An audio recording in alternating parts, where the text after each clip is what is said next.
Today I'll be installing a 60mm Noctua fan as the P1P's MCU fan, along with the mount that I found on printables. I've already cut off the factory Noctua connector, and I'm soldering the Bambu connector directly to the Noctua fan wires. If soldering is too difficult for you, I do offer a plug-and-play cable option, which eliminates you having to solder at all. Check the description for the link. If you choose to solder it yourself, make sure you match the Noctua wires to the correct Bambu wires, as they are not in the same pin locations on the connectors.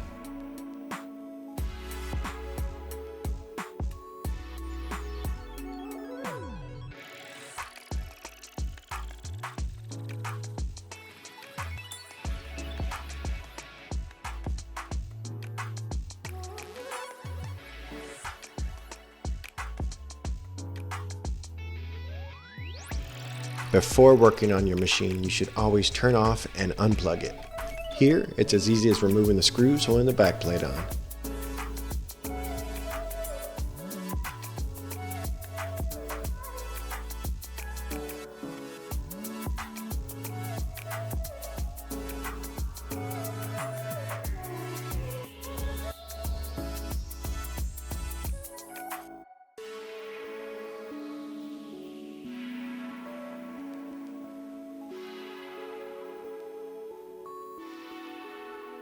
To fit the fan on the mount, it easily slides into place as shown. Make sure you orientate the fan so the arrow that's on the side of the fan points inward towards the MCU. This header controls the MCU fan. At this time, you can go ahead and connect the fan up to the MCU in the correct header location. I removed the AMS cable to gain a little bit more room to work with. Next, install the mount and fan inside the printer. This mount is designed to fit in place on top of the factory poop chute. Once it's in place on the poop chute, you can go ahead and slide the fan down into place. Go ahead and connect your AMS cable back up.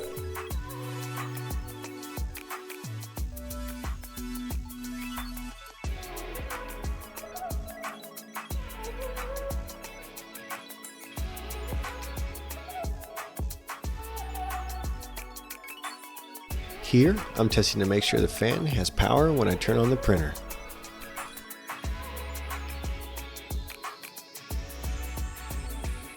Now you can turn off the printer, remove the power cable, and install the backplate and screws.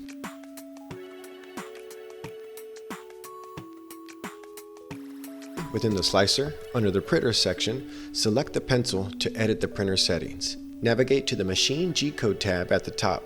Within the Machine Start G-Code section, add the following line to the top.